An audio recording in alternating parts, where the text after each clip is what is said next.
Okay, so see here I have already written this. So as per AS 10, asset acquired in exchange for the shares or other securities should be recorded at its fair value. मतलब भले ही तुमने asset खरीदा है shares दे के, तो भी asset की जो फेयर मार्केट वैल्यू रहती है उस पे ही एसेट रिकॉर्ड करना है. बट और द फेयर मार्केट वैल्यू और the fair market value of the securities issued या तो एसेट के मार्केट वैल्यू पे, एसेट के फेयर मार्केट वैल्यू पे, या तो शेयर्स के फेयर मार्केट वैल्यू पे रिकॉर्ड करना है. whichever is clearly evident, whichever is clearly available will be recorded. Whichever is clearly available, at that price you have to record the cost of asset. Okay, now see, in this question, you know, the fair market value of asset is not given. So what will we do? Since the market value of the shares exchange for the asset is clearly evident, ठीक है, हमको shares का fair market value मालूम है पर हमको इसका नहीं मालूम है. शेयर्स का फेयर मार्केट वैल्यू हमको मालूम है पर हमको एसेट का मालूम नहीं है. ठीक है, तो हम लोग क्या करेंगे? The company should record the value of machine eight ₹7,50,000, that is 50,000 shares into 15 per share. 50,000 shares into 15 per share पे रिकॉर्ड करेंगे. 50,000 shares into 15 पर रिकॉर्ड करेंगे.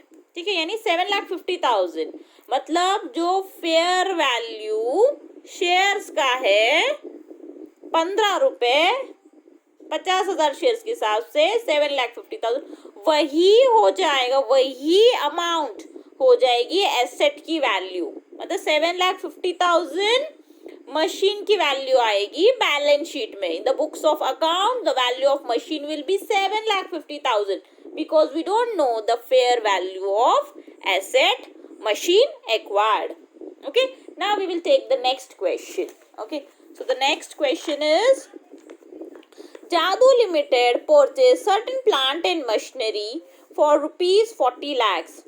20% of the cost net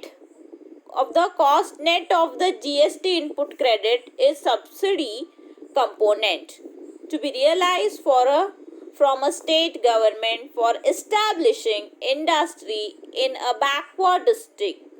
The cost ₹40 lakhs include GST ₹5 lakh against which input credit can be claimed. Compute depreciable amount.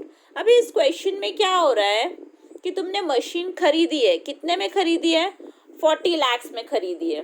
ठीक है, 40 lakhs में खरीदी है, पर तुमको इसमें 20% गवर्नमेंट से सब्सिडी मिलने वाला है. 40 lakhs का है ना, पर 20% इसमें गवर्नमेंट से तुमको सब्सिडी मिलने वाला है.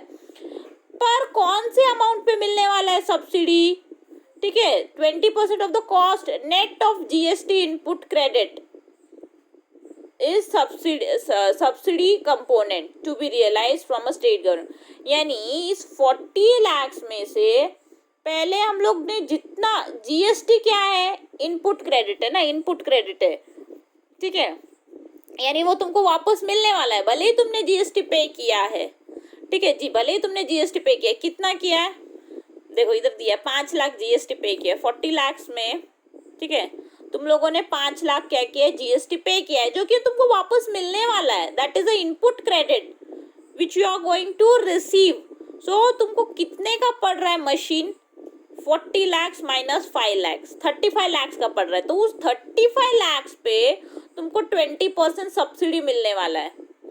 45 lakhs पे 20% off the cost net of the GST input credit. ठीक है, मतलब 40 lakhs में से 5 lakhs माइनस करोगे तो जो 35 lakhs आएगा उस पे 20% गवर्नमेंट तुमको सब्सिडी देगा, मतलब गवर्नमेंट पे करेगा 35 lakhs का 20%। तो 20% 35 lakhs का आएगा 7 lakhs, तो 7 lakhs तुमको गवर्नमेंट से सब्सिडी मिलने वाला है। तो वो 7 lakhs भी 35 lakhs से माइनस करेंगे तो मशीन कितने की पड़ रही है तुम्हें? 28 lakhs। Okay, now we will solve this so that you will understand it properly. So this question is now sixth solution is sixth solution. Okay, so सबसे पहले तो हम लिखेंगे परचेज प्राइस। ठीक है, purchase price of machinery, plant and machinery. Purchase price of plant and machinery. ठीक है, कितना है टोटल, कितना है? 40 lakhs का पड़ रहा है। सबसे पहले यहाँ से शुरुआत करेंगे। 40 lakhs, 40 lakhs। नाउ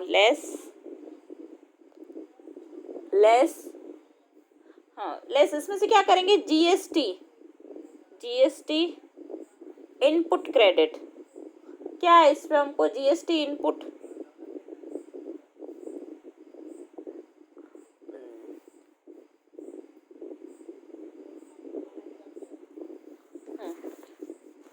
जीएसटी कितने का है? 5 lakhs। इस पे जीएसटी कितना मिल रहा है? 5 lakhs, जो तुमको वापस से मिलने वाला है। You are going to receive it as a input credit. तो इसको हम माइनस करेंगे।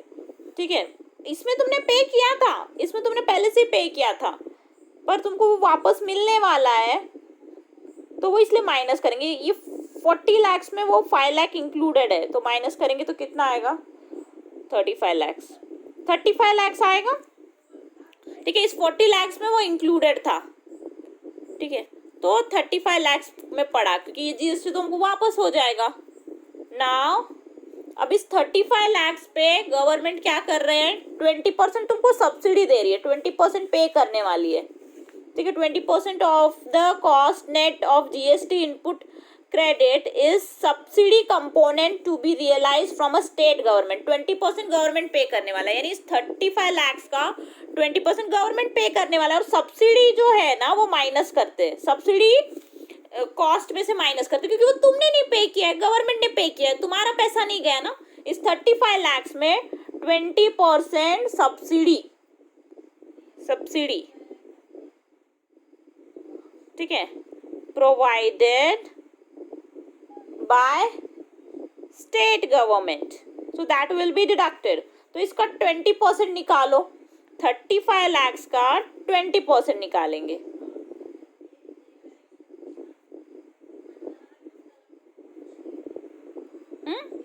जीरो जीरो गेट कैंसिल, 35 2 जा 70। ठीक है, 70।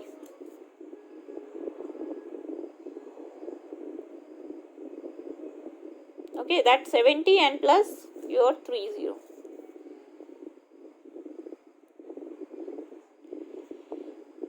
Okay, और ये एक 0 है, तो कितना आएगा? टोटल 7 lakhs आएंगे। ठीक है, 7 lakhs आएंगे। ठीक है, 35 lakhs का हम लोगों ने क्या करेंगे? 20% निकालेंगे। तो आएगा 7 lakhs। तो 7 lakhs इसमें से माइनस करेंगे तो आएगा 28 lakhs। तो इस पे डेप्रिसिएशन लगेगा। This is the cost of the plant and machinery and this is the depreciable amount which you have to calculate। तो निकाला, समझे? तो यही है, यही आएगा। किधर आएगा? ये आएगा बैलेंस शीट में, बुक्स ऑफ अकाउंट में ये वैल्यू आएगी और इस पे ही हम लोग डेप्रिसिएशन निकालेंगे। समझ में आया? तो हमको अगर कुछ भी फायदा हो रहा है, पहले भी हमने देखा ट्रायल एंड रन से जो भी हमको इनकम हुआ वो माइनस करना है। इधर जीएसटी वापस रिटर्न होने वाला, अगर टैक्स रिफंड होने वाला है तो वो भी माइनस करना है, सब्सिडी मिल रही है तो वो भी माइनस करना है। तो cost of plant and machinery कितना है? 28 lakhs। ये रिकॉर्ड करेंगे बुक्स ऑफ अकाउंट में। Now we will see the next question. Okay, on March 1st 2019, X Limited purchased ₹5 lakhs worth of land for a factory site. Okay, ठीक है, यहाँ पर क्या किया है, 5 लाख का लैंड खरीदा है. ओके, आगे देखो क्या कर रहे हैं. लैंड खरीदने के बाद क्या हुआ, company demolished an old building on the property. Okay, already उस लैंड पे एक बिल्डिंग था, उसको कंपनी ने डिमोलिश कर दिया, यानी गिरा दिया. और आगे क्या किया, एंड सोल्ड मटेरियल फॉर ₹10,000. जो मटेरियल गिराने के बाद, बिल्डिंग गिराने के बाद जो भी मटेरियल रहता है, जो भी मलबा रहता है, उसको बेचा. कितने में बेचा, 10,000 में बेचा. Company incurred additional cost and realise salvage proceeds during the March 2019 as follows. Okay, ठीक है. बाकी उसके अलावा भी कंपनी को ये खर्चे हुए. ठीक है, उसने बिल्डिंग खरीदा 5 लाख में, 10 लाख में वो जो भी बिल्डिंग को जो है, बिल्डिंग को गिराया, उसका जो मटेरियल था 10, मतलब इतना इनकम हुआ है. और इतना में जो है लैंड खरीदा है, और लैंड पे जो बिल्डिंग थी उसको गिराया है 10,000 में. तो ये इनकम है और ये कॉस्ट है.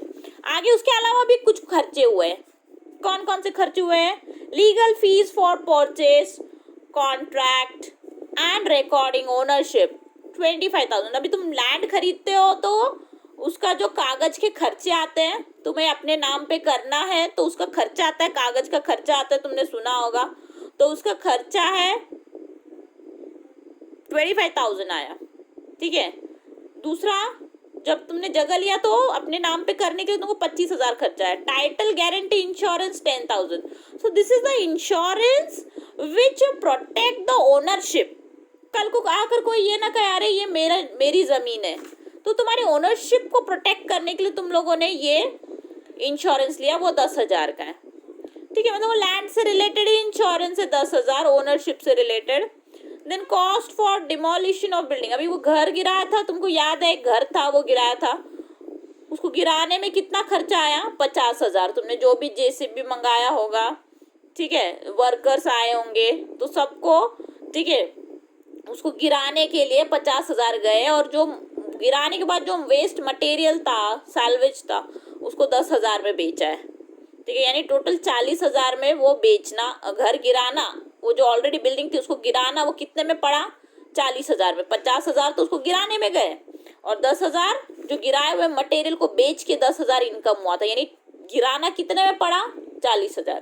तो ऐसे ऐसे हुआ है. अब हम लोग को क्या करना है, compute the balance to be shown in the land account. ठीक है, मतलब उसका वैल्यू कितना होगा, what will be the cost of land, वो अभी निकालना है. तो पूरा जितना भी लैंड पे खर्चा आया है, till it get ready for the use, whatever expenditure is incurred right from purchasing till it get ready for use, whatever expenditure incurred on land will be the cost of land. See how to calculate.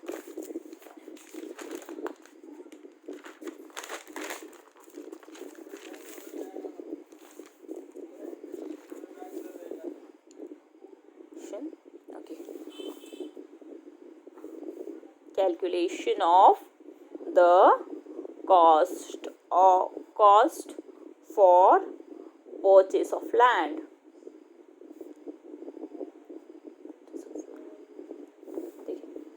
सबसे पहले लिखेंगे cost of land. तो cost of land कितना है, कितने में खरीदा, यहीं से शुरुआत करनी है. कितना दिया हम लोगों ने, 5 lakh. Right here rupees 5 lakhs, yes, 5 lakhs. Okay, then next cost of land हो गया 5 lakhs, and then add legal fees. Legal fees कितना है, हाँ, लीगल फीस कितने में पड़ा उसको अपने नाम पे करने के लिए, 25,000. तो वो भी ऐड करेंगे ना, वो भी लैंड पे ही पकड़ा जाएगा, वो भी खर्चा. हम नहीं बोलते कागज पत्र का जो भी खर्चा है, वो भी उसको ऐड करेंगे, 25,000. ठीक है. फिर नेक्स्ट और क्या खर्चा हुआ हमें, ऐड टाइटल गारंटी इंश्योरेंस. ठीक है, ओनरशिप को प्रोटेक्ट करने के लिए हमने एक इंश्योरेंस लिया, ठीक है, वो भी लैंड में ही जाएगा, ठीक है, वो भी लैंड को ही चार्ज करना है, टाइटल इंश्योरेंस। कितना है वो है 10,000, वो भी उसको ही चार्ज करेंगे 10,000। नेक्स्ट इज, हाँ अब ध्यान दो, अब क्या करना है, cost of demolition of building, building land पे एक ऑलरेडी बिल्डिंग था, उसको गिराने में कितना खर्चा आया 50,000, पर उसका जो मटेरियल गिराने के बाद जो मटेरियल था उसको कितने में बेचा 10,000। सेम ये वैसा ट्रायल एंड रन वाला ही है, कॉस्ट इतना है और इनकम इतना है, तो नेट कितना आएगा, नेट 40,000 ही लिखेंगे, ठीक है।